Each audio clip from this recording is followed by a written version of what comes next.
Vouloir gagner toujours plus vous rendra peut-être plus aisé, mais sans clarifier votre pourquoi, vous ne serez jamais riche.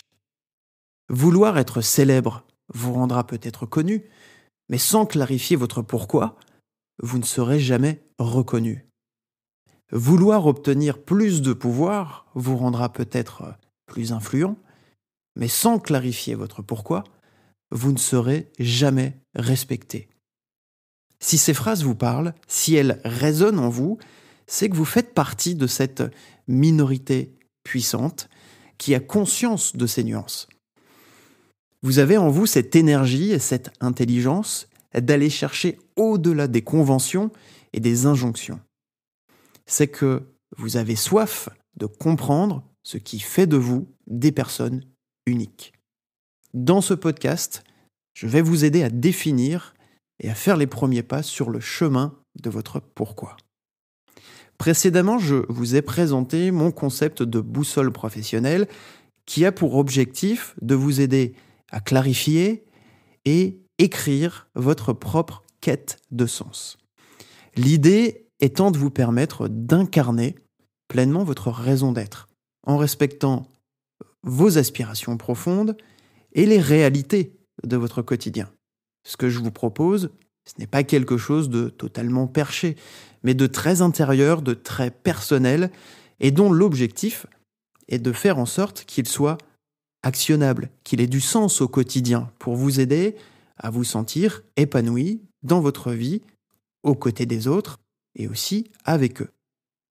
Ce concept de boussole professionnelle explique que votre vie sera épanouie à la seule condition de s'articuler autour de 4 points cardinaux. Avec tout d'abord votre nord, qui correspond à votre utilité, votre combat, votre pourquoi, représenté par vos motivations intrinsèques et les valeurs qui vous animent. Votre est, qui nous parle, lui, de vos compétences, de vos talents, c'est-à-dire tout ce qui englobe votre savoir-faire. Votre sud, axé sur le cadre de travail et l'équilibre entre qui vous êtes et ce que représente votre entreprise à vos yeux. Et enfin, votre ouest, couvrant les aspects pratiques de votre vie personnelle. Et donc, il s'agira de vérifier que votre vie pro et votre vie perso peuvent cohabiter sereinement. Nous avons donc le nord pour se sentir utile, l'est pour se sentir compétent, le sud pour se sentir bien dans sa boîte et l'ouest pour se sentir bien dans sa vie. Et avant de rentrer dans le vif du sujet, permettez-moi juste de vous dire à quel point nous avons de la chance de pouvoir nous questionner à ce propos. Parce que se questionner sur son pourquoi, en interrogeant les tréfonds de notre esprit, de notre âme, ça pourrait être considéré comme un problème de riche quelque part. Nous avons effectivement de la chance d'avoir l'opportunité de nous attarder sur cet aspect existentiel. Il y a des personnes sur cette terre qui vivent dans des endroits aux conditions bien plus rudes que les nôtres, qui n'ont bien que peu de temps et d'énergie à consacrer à de telles considérations. Pour autant, ça ne signifie pas que prendre le temps de cerner notre raison d'être, c'est quelque chose qui n'a aucun intérêt et que ça serait de l'ordre de la perte de temps. Bien au contraire, je crois qu'il en va de notre responsabilité en tant que chanceux occidentaux d'avoir le courage de faire le tour de cette question. Chacun fait sa part, à vous de faire la vôtre. Ce pourquoi n'est pas juste une question passagère, c'est ce qui reflète nos valeurs et nos croyances. Et c'est ce qui va orienter nos décisions et finalement nos actions. Il n'est pas question ici de suivre aveuglément des ambitions superficielles, mais plutôt de chercher ce qui nous motive réellement, ce qui nous fait dire « voilà pourquoi je suis fait ». Savoir mettre le doigt sur ce point fondamental de votre personne est et restera votre plus puissante source de motivation. D'ailleurs, des études sociologiques démontrent comment les individus ou les personnes qui ont un pourquoi vraiment clarifié réussissent non seulement à inspirer ceux qui les entourent, mais aussi à agir avec plus de résilience face aux défis et aux échecs. Ce que je vous propose maintenant, c'est de rendre tout ça plus facile à comprendre, en parlant de ce qui accompagne votre pourquoi. C'est-à-dire qu'on va parler maintenant de votre comment et de votre quoi. Et puis n'oubliez pas, pensez à vous abonner si vous souhaitez en apprendre plus, semaine après semaine. Chaque samedi, je parle de leadership, de communication interpersonnelle, de procrastination et de quête de sens pro-perso. Je vous donne rendez-vous sur YouTube, sur Spotify, mais aussi en newsletter, sur Substack. Et je vous propose aussi du contenu quotidien sur LinkedIn. Merci beaucoup d'encourager mon travail.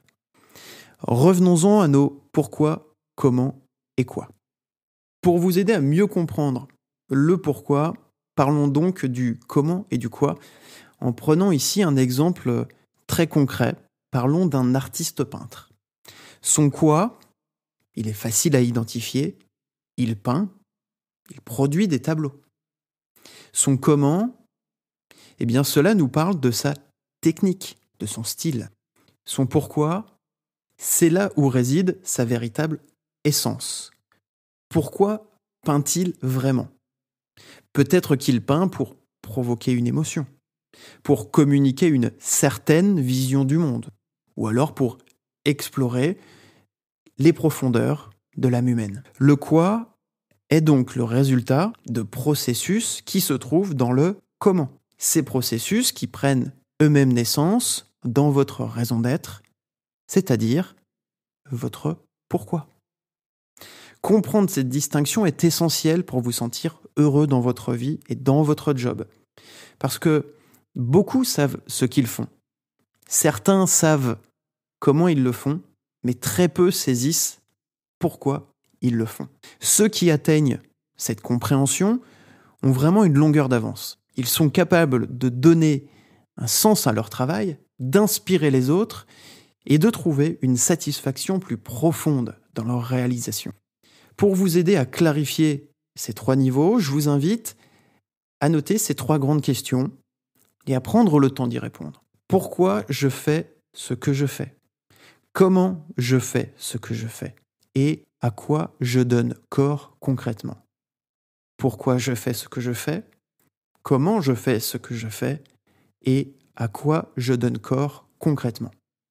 Vous connaissez maintenant les 3 grandes questions qui vont vous permettre de distinguer ces 3 niveaux essentiels. Et vous noterez que je vous ai proposé de commencer par votre pourquoi. Et la raison est simple. C'est qui vous êtes qui fait ce que vous faites et non l'inverse. Pas toujours évident à cerner, alors je vous propose quelques questions plus avancées, conçues pour sonder les sources intrinsèques de votre motivation et de vos aspirations. Quelles sont les activités qui vous rendent vraiment heureux et satisfait ? Pensez à ces moments où vous vous sentez le plus épanoui, où vous vous sentez dans le flow, où le temps semble passer à toute vitesse. Quels sont les défis ou problèmes que vous aimez résoudre ? Identifiez le ou les problèmes qui vous touchent personnellement, intimement, et que vous aimez partager parce qu'elles vous passionnent. Quand vous pensez à l'avenir, dans quel type de monde souhaitez-vous vivre ? Cette question, elle vous aide à visualiser l'impact que vous souhaitez avoir à long terme sur votre environnement, sur le monde. Quelles sont les valeurs qui sont non négociables pour vous ? Là, on parle des valeurs fondamentales qui sont les vôtres, c'est-à-dire votre socle, le socle de votre pourquoi. Qui sont les personnes ou personnages fictifs qui vous inspirent le plus et pourquoi ? Les qualités des personnes ou des personnages que vous admirez au plus haut point reflètent ce que vous aspirez à être. Comment voudriez-vous que l'on se souvienne de vous ? C'est certainement la question la plus puissante parmi celles que je vous partage, parce qu'elle vous permet de toucher à cette notion d'héritage. Pensez à l'héritage que vous souhaitez léguer une fois que vous ne serez plus ici-bas. C'est quelque chose de particulièrement puissant. Faites ce travail sur ces questions, prenez le temps de vous poser pour y répondre le plus sincèrement du monde. Elles sont conçues pour vous mener à une compréhension plus claire de ce qui vous motive réellement. Et c'est essentiel pour définir votre pourquoi. Et par exemple, si je devais vous parler de mon propre pourquoi, je dirais que vous aider à faire en sorte que vous vous sentiez un peu plus à votre place chaque jour, c'est ce qui me passionne le plus. C'est ce qui fait que je me sens pleinement utile, pleinement vivant. D'ailleurs, cela rejoint un point qui pour moi est très important pour définir un pourquoi qui fonctionne véritablement. Un vrai pourquoi existe si et seulement si il fait écho chez l'autre et lui est utile. C'est finalement l'idée que c'est ce que nous recevons de l'autre qui donne du sens à notre pourquoi. Ce qui veut donc dire qu'un pourquoi qui fonctionne, c'est donner avant de recevoir. Je suis convaincu qu'en menant cette réflexion à titre individuel, nous aurons un effet cumulé sur nos vies et plus largement sur notre société. Et je sais que faire ce travail sur soi est essentiel. Je sais aussi que ce n'est pas toujours quelque chose de très facile.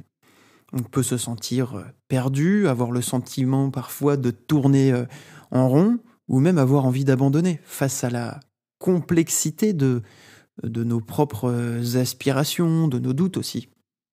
Et plonger à l'intérieur de soi est plus sécurisant, c'est vrai, en ayant quelqu'un à portée de main pour assurer et pour guider. Et c'est là qu'un coach devient quasi indispensable, pour devenir un partenaire de réflexion qui vous aide à déchiffrer les signaux faibles, à clarifier vos pensées, à identifier les émotions, tout ce qui résonne véritablement avec vous, et à transformer tout ça en des objectifs de vie pour donner un cap sérieux et adapté à qui vous êtes. Alors si prendre ce chemin en solo vous questionne, ou même vous effraie, eh bien pensez à me contacter, et ensemble nous partirons à la découverte de votre manière de contribuer et d'être au monde.